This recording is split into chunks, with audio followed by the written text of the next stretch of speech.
Behind the headlines and the statistics of child protection are the real stories of schools dealing with neglected and abused children. To help gain a genuine understanding of the issues, we've reconstructed 4 of these true stories. Names and details have been changed to protect the identity of the children, and all the testimony is spoken by actors.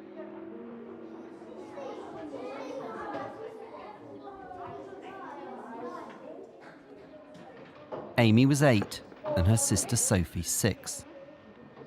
Their school suspected the girls were not being properly looked after. The 2 girls presented very poorly. They had soiled clothing which clearly hadn't been washed.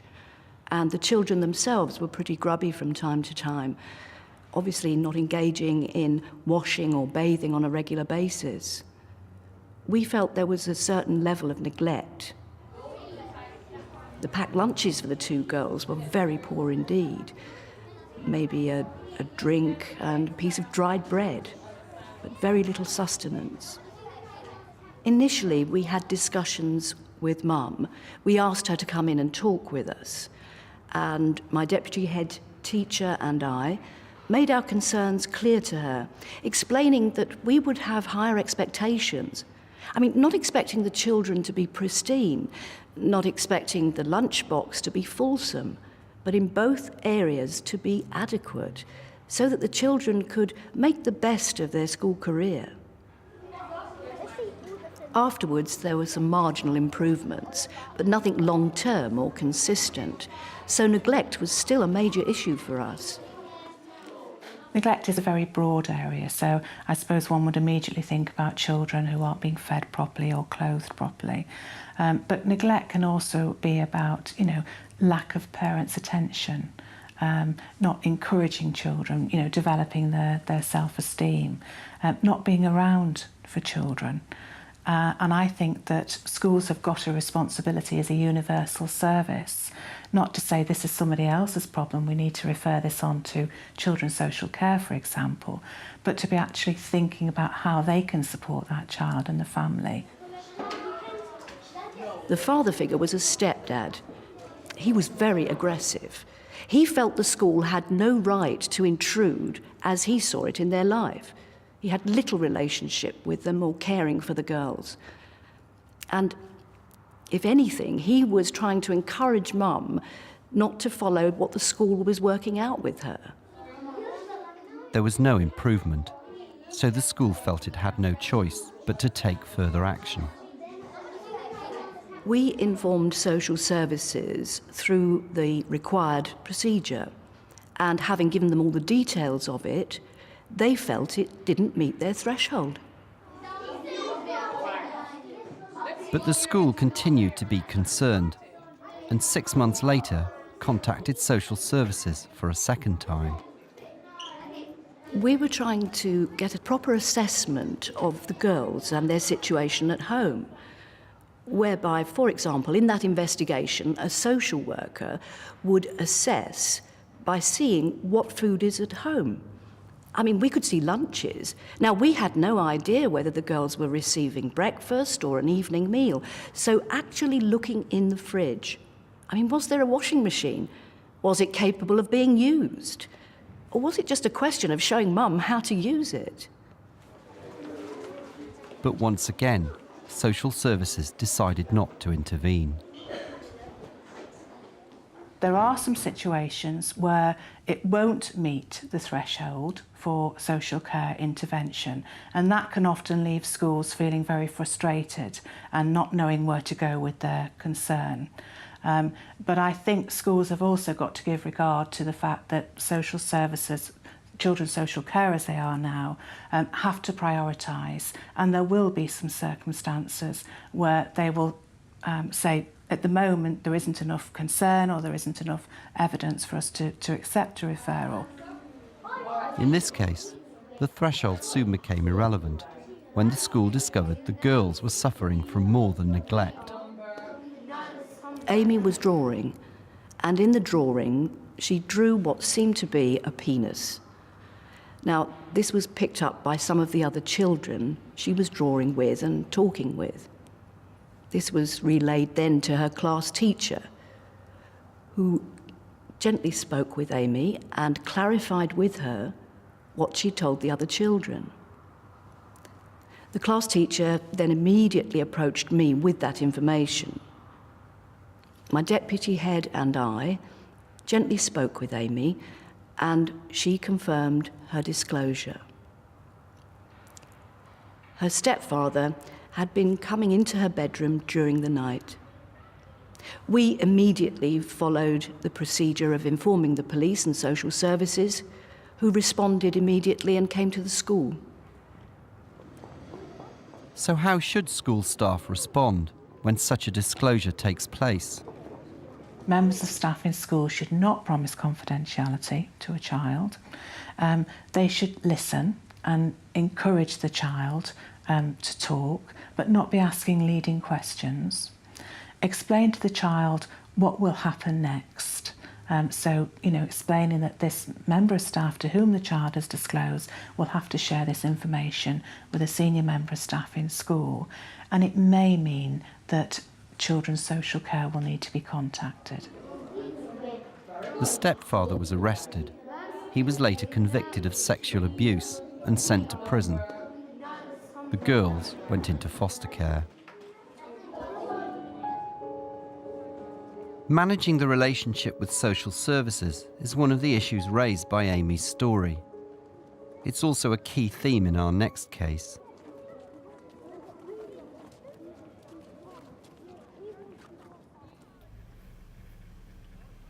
Lucy was 6 years old when her behaviour in school started to deteriorate.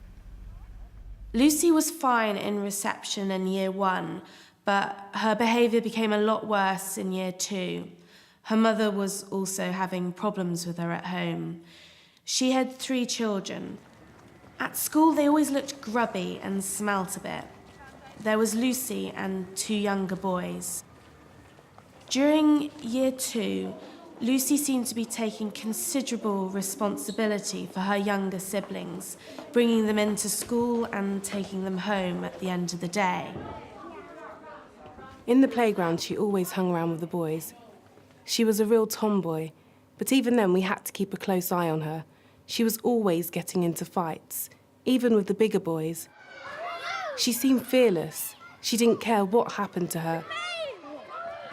Lucy had started lashing out at other children in her class, and on bad days was seen banging her head against a wall in anger. She was referred to Child Mental Health Services, where she was diagnosed with ADHD and prescribed Ritalin, but we felt there was more to it than suddenly acquired ADHD. The treatment didn't work, and the school became convinced that Lucy was suffering from neglect. During this time, she was fairly unkempt. She wasn't wearing a uniform, and when she spoke of home, it seemed chaotic. No fixed bedtimes, and the children seemed to have access to inappropriate videos and cable TV. When I started working with Lucy, I saw a different side of her character. She was a bright child. She was terribly anxious, angry, and very sad. Or sometimes there were tears in her eyes when we talked. Her learning had effectively stopped, so we began statutory assessment.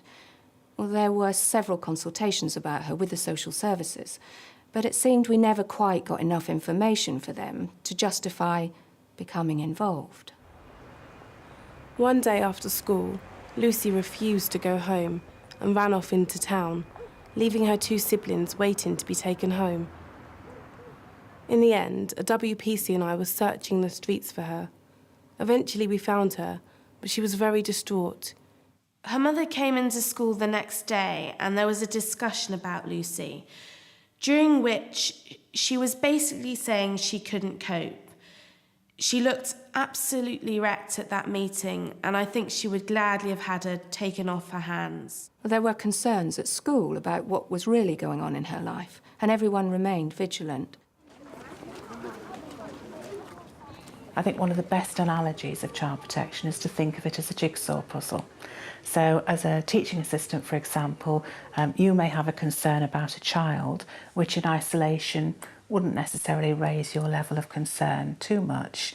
But if you pass that information on to the designated teacher who may have other concerns that members of staff have expressed about the child, then we're getting a bigger picture of the child and the situation they're in. Lucy's situation began to improve. She developed a strong bond with her class teacher. She relaxed and became very friendly, very touchy-feely. Before then, she'd always been very tough. Now, if I was doing the register, she'd come up, lean across my lap. It was a bit awkward. I'd pat her on her back, gently try and get her back into her chair. She was always physically touching, as though she needed that. She adored her teacher. Well, given the responsibility she took for her younger siblings, it was as though she had somewhere safe to be a child, and that was a huge relief to her. Well, her anger began to diminish, and she began learning again. Occasionally we saw flashes of anger. I think she suffered huge inner turmoil. Well, this was a girl who wanted to please people, who actually could do incredibly well in school, but who was extremely challenging at times. One day, Lucy mentioned there was a flick knife at her house. The designated teacher, the deputy head, was informed and spoke to Lucy's mother. The mother said she's just making it up. You know, she's into shocking people. Our deputy head didn't follow the correct procedures at all. He should have reported it straight away to social services. Eventually he did report it, but a long time after the initial disclosure. Soon afterwards, Lucy's mother was arrested on a drugs charge. That night, a violent man went to the house. He was shouting that Lucy's mum had run off with his money. He was carrying a knife and threatening to use it. The children were terrified. Neighbours that had heard shouting and screaming had phoned the police, and when the police got there and went into the house, they found it in a terrible state. The children did not have beds, they slept on a mattress on the floor, the electricity was disconnected, and there was no food in the house. Anyway, Lucy's grandmother took all of the children into her home. Looking back, we can understand the changes in Lucy's behaviour. Well, we suspected there were problems at home. Well, her mother would always cooperate, up to a point, and this is probably why the children were at risk for so long. There was something special about Lucy. Well, once this was out in the open, and she and her brothers were safe, she was a different child. She was calm, worked hard, making progress, and no longer taking Ritalin. We have all been affected by her plight. Though many members of staff went out of their way to help Lucy, they believe mistakes were made. If the deputy head had made the referral to social services the year before the mother was arrested, it might have made a difference. You have to be very prompt in getting other services involved, and the role of the designated teacher is key. They have to know how to and have the authority to get other services involved. In Lucy's story, the school suspected neglect, but social services were not convinced. In our next case, social services were once again reluctant to get involved. Though all our stories feature girls, the issues also apply to boys.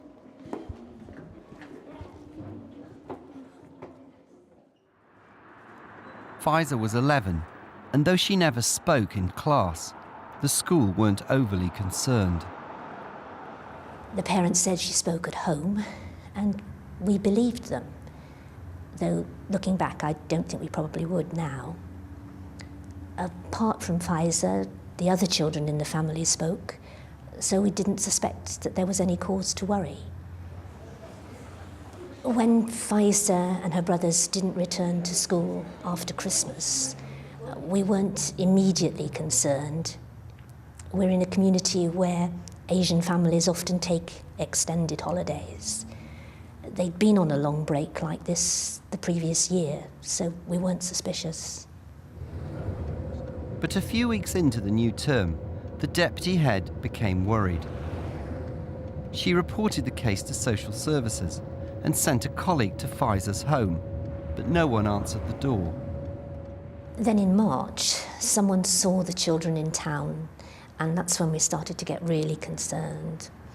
Our support worker, Roxana, did a home visit, but she didn't see the children. Roxana persisted, and on her second visit, she was allowed into the house. I went into the back room and spoke with the grandmother.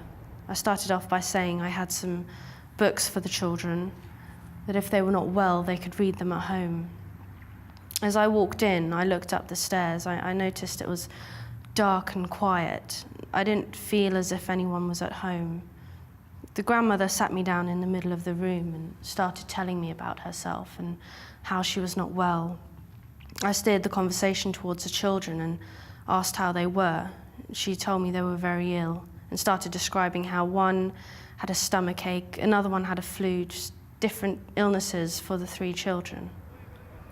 I asked if I could see the children to give them the books, and she was quiet for a moment and said, "I think they're asleep.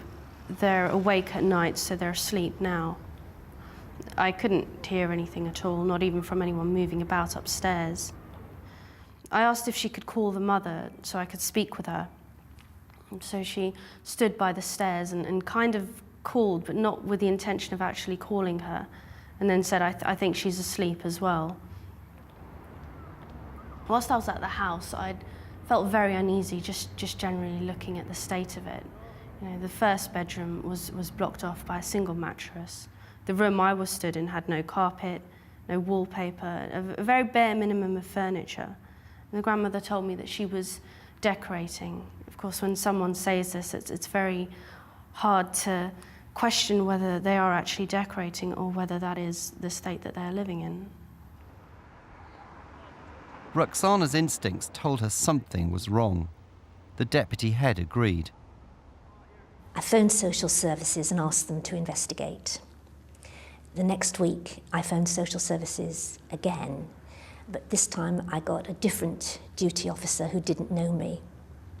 They keep changing the duty officers, so you very often don't speak to the same one that you spoke to before. They said that poor living conditions weren't their remit, and anyway, they were 3 months behind with their referrals. So what can schools do if social services refuse to investigate?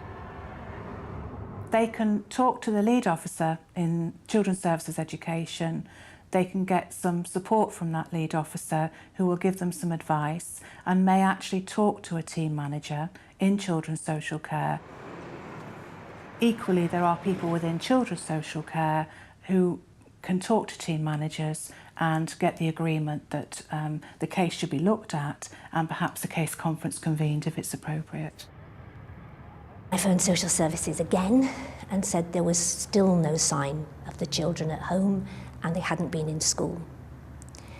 This time I wrote on the referral form, "These children have not been seen for 3 weeks and I'm afraid they might not be still alive." I did this because I thought it was the only way to get them to do something about it. Social services visited that day and removed the children within an hour. It was awful to see how the children were living. They were in one bedroom upstairs, the whole family, just cooking and cleaning and washing in one room. The house was appalling. The toilet didn't even have a bowl, just a waste pipe. They found them all together in a bedroom, drugged with over-the-counter cough medicine. The parents were there, but they had quite severe mental health problems that we hadn't known about. The children were placed with a foster carer and returned to school the following week.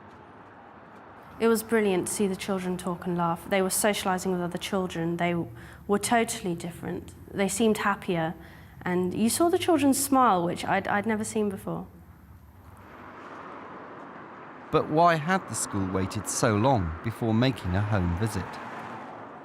We genuinely thought they were on holiday. We didn't hassle people. It was a cultural issue. We have changed the rules now and they are much stricter. I think what we could have done is keep a tighter check on when families were coming back from holidays, contact the extended family and find out if anyone knows where they are. Now they're only allowed 2 weeks out of school and they have to give us those dates in writing. So far, our stories have featured primary school children. But abuse can happen later and take place in families where you'd least expect it. Child abuse cuts across all stratas in society. If your school is in the leafy suburbs, we can't work from the premise that we're not going to have situations with the children in our school where there's never going to be the possibility of child abuse or neglect in their lives.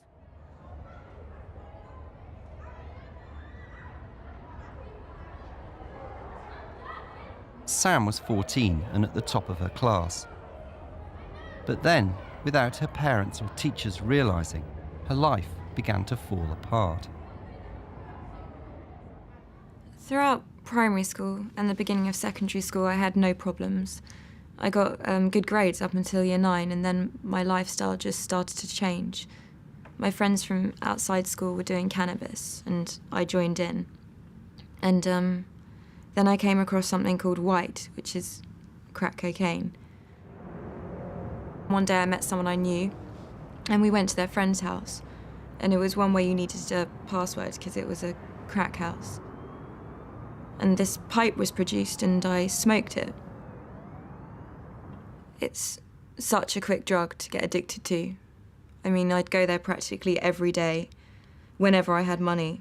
I had this part-time job on a Saturday and literally every penny I had, everything I saved, I would spend on crack. Sam eventually turned to a children's charity for help. At school, no one had realised that things were going wrong for her. No one seemed to have noticed that she was looking a lot more dishevelled than when she'd first started. I suppose that's because she's never been in trouble, either at school or with the law. She's an only child, adored by both parents, simply not the sort of kid that you'd expect to get into trouble. I was still turning up to school every day. I mean, at first I was still doing all my homework. I'd do it on the bus just as long as I got it done somehow. Later I wouldn't do the subjects that I knew I could get away with. Nothing was said at home or at school. I think maybe they just thought I was being a moody teenager. But in actual fact, I was completely losing control. Sometimes I'd turn up to school like 2 hours late. I just didn't feel too great in the mornings.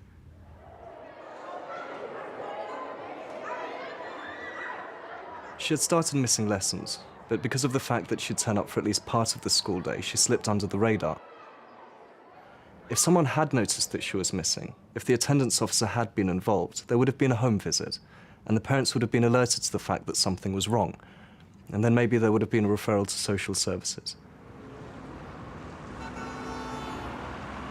Sam's drug habit was making her increasingly desperate. Every little bit of money I had was going on crack. And then I started exchanging sexual favours with the dealers. They pressured me to do it and I didn't want to, but I was afraid that if I didn't, they'd dump me and I wouldn't get any more crack. Teenagers are masters of deception, and you have to be very alert. Teachers and even social workers aren't always aware of the signs that a child is being sexually exploited, and that the grooming process can happen to anyone, not just the kids we think are at high risk.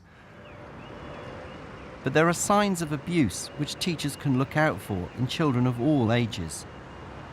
Children who are living with child abuse, the impact of that can manifest itself in their behaviour, in their relationships.